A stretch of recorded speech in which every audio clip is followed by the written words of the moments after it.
5월 2일 성경 읽기 시간입니다. 우리 오늘은 열왕기상 9장에서 10장, 시편 119편 97절에서 128절, 열왕기상 9장에서 10장, 시편 119편 97절에서 128절에 있는 말씀을 읽겠습니다. 9장. 솔로몬이 주님의 성전과 왕궁 짓는 일과 자기가 이루고 싶어한 모든 것을 끝마치니 주님께서는 기브온에서 나타나신 것과 같이 두 번째로 솔로몬에게 나타나셔서 그에게 말씀하셨다. 내가 나에게 한 기도와 간구를 내가 들었다. 그러므로 나는 내가 내 이름을 영원토록 기리려고 지은 이 성전을 거룩하게 구별하였다. 따라서 내 눈길과 마음이 항상 이곳에 있을 것이다. 너는 내 앞에서 내 아버지 다윗처럼 살아라. 그리하여 내가 내게 명한 것을 실천하고 내가 내게 준 율례와 규례를 온전한 마음으로 올바르게 지켜라.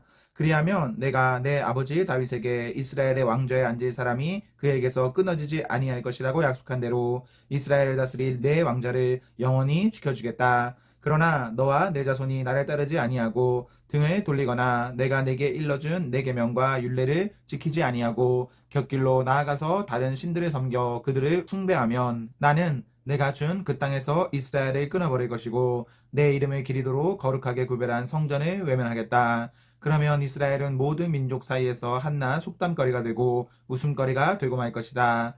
이 성전이 한때 아무리 존귀하게 여김을 받았다고 하더라도 이곳을 지나가는 사람마다 놀랄 것이고 어찌하여 주님께서 이 땅과 이 성전을 이렇게 되게 하셨을까 하고 탄식할 것이다. 그러면서 그들은 이스라엘 백성이 자기들의 조상을 이집트 땅으로부터 이끌어내신 주 그들의 하나님을 버리고 다른 신들에게 미혹되어 그 신들에게 절하여 그 신들을 섬겼으므로 주님께서 이 온갖 재앙을 그들에게 내리셨다 하고 말할 것이다. 솔로몬은 주님의 성전과 왕궁 이 두 건물을 다 짓는데 20해가 걸렸다. 두로의 히람 왕이 백향목과 잣나무와 금을 솔로몬이 원하는 대로 모두 보내왔으므로 솔로몬 왕은 갈릴리 땅에 있는 성읍 20개를 히람에게 주었다. 히람이 두로에서부터 와서 솔로몬이 그에게 준 성읍을 보았는데 그 성들이 마음에 차지 않아서 나의 형제여 그대가 나에게 준 성읍들이 겨우 이런 것들이요 하고 말하였다. 그래서 오늘까지 그곳을 가불의 땅이라고 한다. 사실 이 일이 있기 전에 히람이 솔로몬 왕에게 보낸 금액은 금 120달란트나 되었다. 솔로몬 왕이 강제 노역군을 동원할 수밖에 없었던 까닭은 주님의 성전과 자기의 궁전과 밀로궁과 예루살렘 성벽을 쌓고 하솔과 무게또와 게셀의 성을 재건하는 데 필요하였기 때문이다. 이집트 왕 바로가 올라와서 게셀을 점령하여 불로 태워버린 일이 있었다. 그는 그 성 안에 살고 있는 가나안 사람들을 살해하고 그 성을 솔로몬의 아내가 된 자기의 딸에게 결혼지참금으로 주었다. 그래서 솔로몬은 게셀을 재건하였다. 솔로몬은 강제 노역군을 동원하여서 낮은 지대에 있는 베토론을 재건하였다. 또 바알락과 유다 광야에 있는 다드모를 세웠다. 그리고 솔로몬은 자기에게 속한 모든 양곡 저장 성읍들과 병거 주둔 성읍들과 기병 주둔 성읍들을 세웠다. 그래서 솔로몬은 예루살렘과 레바논과 그가 다스리는 모든 지역 안에 그가 계획한 것을 다 만들었다. 이스라엘 자손이 아닌 아모리 사람과 헷 사람과 브리스 사람과 히위 사람과 여부스 사람 가운데서 살아남은 백성이 있었다. 솔로몬은 그들을 노예로 삼아서 강제 노역에 동원하였다. 그들은 이스라엘 자손이 다 진멸할 수 없어서 그 땅에 그대로 남겨둔 백성들이었다. 그래서 그들은 오늘날까지도 노예로 남아있다. 그러나 솔로몬은 이스라엘 사람 가운데서는 어느 누구도 노예로 삼지 않았다. 이스라엘 사람은 군인, 신하, 군사령관, 관리병거대 지휘관, 기병대원이 되었다. 솔로몬의 일을 주의한 관리 책임자들은 550명이다. 그들은 작업장에서 일하는 백성을 감독하는 사람들이다. 바로의 딸은 다윗성에서 올라와서 솔로몬이 주어준 자기의 궁으로 갔다. 그때 솔로몬이 밀로궁을 완공하였다. 솔로몬은 한 해에 3번씩 주님의 제단에서 번제물과 화목제물을 드리고 또 주님 앞에서 분향하였다. 이렇게 그는 성전 짓는 일을 완수하였다. 솔로몬 왕은 또 에돔 땅 홍해변 엘롯 근방에 있는 에시온 게벨에서 배를 만들었다. 히람은 자기 신하 가운데서 바다를 잘 아는 뱃사람들을 보내서 솔로몬의 신하들을 돕게 하였다. 그들이 오빌에 이르러 거기서 420달란트의 금을 솔로몬 왕에게로 가져왔다. 10장. 스바 여왕이 주님의 이름 때문에 유명해진 솔로몬의 명성을 듣고서 여러 가지 어려운 질문으로 시험해보려고 솔로몬을 찾아왔다.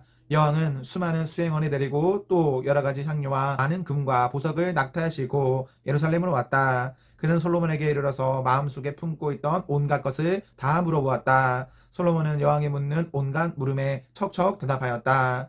솔로몬이 몰라서 여왕에게 대답하지 못한 것은 하나도 없었다. 스바의 여왕은 솔로몬이 온갖 지혜를 갖추고 있는 것을 확인하고 또 그가 지은 궁전을 두루 살펴보고 또 왕의 식탁에다가 차려놓은 요리와 신하들이 둘러앉은 모습과 그의 관리들이 일하는 모습과 그들이 입은 제복과 술잔에 받들어 올리는 시종들과 주님의 성전에서 드리는 번제물을 보고 넋을 잃었다. 여왕이 왕에게 말하였다. 임금님께서 이루신 업적과 임금님의 지혜에 관한 소문을 내가 나의 나라에서 이미 들었지만 와서 보니 과연 들은 소문이 모두 사실입니다. 내가 여기 오기 전까지는 그 소문을 믿지 않았는데 내 눈으로 직접 확인하고 보니 오히려 내가 들은 소문은 사실의 절반도 안 되는 것 같습니다. 임금님께서는 내가 들은 소문보다 지혜와 복이 훨씬 더 많습니다. 임금님의 백성은 참으로 행복한 사람들입니다. 임금님 앞에 서서 늘 임금님의 지혜를 배우는 임금님의 신하들 또한 참으로 행복하다고 하지 아니할 수 없습니다. 임금님의 주 하나님께 찬양을 돌립니다. 하나님께서는 임금님을 좋아하셔서 임금님을 이스라엘을 다스리는 왕자에 앉히셨습니다. 주님께서는 이스라엘을 영원히 사랑하셔서 임금님을 왕으로 삼으시고 공평과 정의로 다스리게 하셨습니다. 그런 다음에 여왕은 금 120달란트와 아주 많은 향료와 보석을 왕에게 선사하였다. 솔로몬 왕은 스바 여왕에게서 받은 것처럼 많은 향료를 어느 누구에게서도 다시는 더 받아본 일이 없다. 오벨에서부터 금을 싣고 온 히람의 배들은 대단히 많은 백향목과 보석을 가지고 왔는데 왕은 이 백단목으로 주님의 성전과 왕궁의 계단들을 만들고 합찬단원에 쓸 수금과 하프를 만들었다. 이와 같은 백단목은 전에도 들여온 일이 없고 오늘까지도 이런 나무는 본 일이 없다. 솔로몬 왕은 스바의 여왕에게 왕의 관례에 따라 담례물을 준 것밖에도 그 여왕이 요구하는 대로 가지고 싶어하는 것은 모두 주었다. 여왕은 신하들과 함께 자기 나라로 돌아갔다. 해마다 솔로몬에게 들어오는 금은 그 무게가 666달란트였다. 이 밖에도 상인들로부터 세금으로 들어온 것과 무역업자와의 교역에서 얻은 수입과 아라비아의 모든 왕들과 국내의 지방 장관들이 보내오는 금도 있었다. 솔로몬 왕은 금을 두드려 펴서 입힌 큰 방패를 200개나 만들었는데 방패 하나에 들어간 금만 하여도 600세겔이나 되었다. 그는 또 금을 두드려 펴서 입힌 작은 방패를 300개를 만들었는데 그 방패 하나에 들어간 금은 3만회였다. 왕은 이 방패들을 레바논 수풀궁에 두었다. 왕은 상하로 큰 모자를 만들고 거기에다가 잘 정련된 금을 입혔다. 보좌로 오르는 층계에는 계단이 6이 있었으니 보좌의 꼭대기에는 뒤가 둥그렇게 되어 있었으며 그 앉은 자리 양쪽에는 팔걸이가 있고 그 팔걸이 양옆에는 각각 사자의 상이 하나씩 서 있었다. 6개의 계단 양쪽에도 각각 6개씩 12개의 사자상이 서 있었다. 일찍이 어느 나라에서도 이렇게는 만들지 못하였다. 솔로몬 왕이 마시는 데 쓰는 모든 그릇은 금으로 되어 있었고 레바논 수풀궁에 있는 그릇도 모두 순금이며 은으로 된 것은 하나도 없었다. 솔로몬 시대에는 은은 귀금속 축에 들지도 못하였다. 왕은 다시스배를 바다에 띄우고 히람의 배와 함께 해상 무역을 하게 하였다. 새해마다 한 번씩 다시스의 배가 금과 은과 상아와 원숭이와 공작새들을 실어오고는 하였다. 솔로몬 왕은 재산에 있어서나 지혜에 있어서나 이 세상에 그 어느 왕보다 훨씬 뛰어났다. 그래서 온 세계 사람들은 모두 솔로몬을 직접 만나서 하나님께서 그의 마음에 넣어주신 지혜의 말을 들으려고 하였다. 그래서 그들은 각각 은그릇과 금그릇과 옷과 갑옷과 향유와 말과 노새를 예물로 가지고 왔는데 해마다 이런 사람의 방문이 그치지 않았다. 솔로몬 왕이 병거와 기병을 모으니 병거가 1400대, 기병이 12,000명에 이르렀다. 솔로몬은 그들을 병거 주등선과 왕이 있는 예루살렘에다가 나누어서 배치하였다. 왕 덕분에 예루살렘에는 은이 돌처럼 흔하였고 백향목은 세펠라 평원지대의 뽕나무만큼이나 많았다.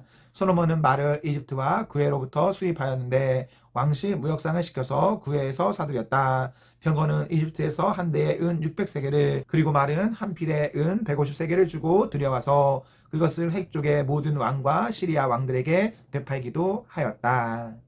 시편 119편. 내가 주님의 법을 얼마나 사랑하는지 온종일 그것만이 깊이 생각합니다. 주님의 계명이 언제나 나와 함께 있으므로 그 계명으로 주님께서는 나를 내 원수들보다 더 지혜롭게 해주십니다. 내가 주님의 증거를 늘 생각하므로 내가 내 스승들보다도 더 지혜롭게 되었습니다. 내가 주님의 법도를 따르므로 노인들보다도 더 슬기로워졌습니다. 주님의 말씀을 지키려고 나쁜 길에서 내 발길을 돌렸습니다. 주님께서 나를 가르치셨으므로 나는 주님의 규례들에서 어긋나지 않았습니다. 주님의 말씀의 맛이 내게 어찌 그리도 단지요. 내 입에는 꿀보다 더 답니다. 주님의 법도로 내가 슬기로워지니 거짓된 길은 어떤 길이든지 미워합니다. 주님의 말씀은 내 발의 등불이요 내 길의 빛입니다. 주님의 의로운 규례들을 지키려고 나는 맹세하고 또 다짐합니다. 주님, 내가 받는 고난이 너무 심하니 주님께서 약속하신 대로 나를 살려주십시오. 주님, 내가 기쁨으로 드리는 감사의 기도를 즐거이 받아주시고 주님의 규례를 내게 가르쳐 주십시오. 내 생명은 언제나 위기에 처해 있습니다만 내가 주님의 법을 잊지는 않았습니다. 악인들은 내 앞에다가 오이물을 놓았지만 나는 주님의 법도를 벗어나지 않았습니다. 주님의 증거는 내 마음의 기쁨이요. 그 증거는 내 영원한 기업입니다. 내 마지막 순간까지 변함없이 주님의 율례를 지키기로 결심하였습니다. 나는 두 마음의 품은 자를 미워하지만 주님의 법은 사랑합니다. 주님은 나의 은신처요 방패이시니 주님께서 하신 약속에 내 희망의 겁니다. 악한 일을 하는 자들아 내게서 떠나가거라. 나는 내 하나님의 계명을 지키겠다. 주님께서 약속하신 대로 나를 붙들어 살려주시고 내 소망을 무색하게 만들지 말아 주십시오. 나를 붙들어 주십시오. 그러면 내가 구원을 얻고 주님의 율례들을 항상 살피겠습니다. 주님의 율례들에서 떠나는 자를 주님께서는 다 멸시하셨으니 그들의 속임수는 다 헛것입니다. 세상의 모든 악인을 찌꺼기처럼 버리시니 내가 주님의 증거를 사랑합니다. 이 몸은 주님이 두려워서 떠이고 주님의 판단이 두려워서 또 떱니다. 나는 공의와 정의를 행하였으니 억압하는 자들에게 나를 내주지 마십시오. 주님의 종을 돕겠다고 약속하여 주시고 오만한 자들이 나를 억압하지 못하게 해주십시오. 내 눈이 주님의 구원을 기다리다가 피곤해지고 주님의 의로운 말씀을 기다리다가 지쳤습니다. 주님의 인자하심을 따라 나를 맞아주시고 주님의 율례들을 내게 가르쳐 주십시오. 나는 주님의 종이니 주님의 증거를 알 수 있도록 나를 깨우쳐 주십시오. 그들이 주님의 법을 짓밟아 버렸으니 지금은 주님께서 일어나실 때입니다. 그러므로 내가 주님의 계명들을 금보다 순금보다 더 사랑합니다. 그러므로 내가 매사에 주님의 모든 법도를 어김없이 지키고 모든 거짓 행위를 미워합니다. 아멘, 아멘. 네, 우리 오늘 말씀을 모두 읽었습니다. 우리 오늘 하루도 하나님과 사랑 앞에서 행복하십시오. 성령 충만하십시오. 안녕.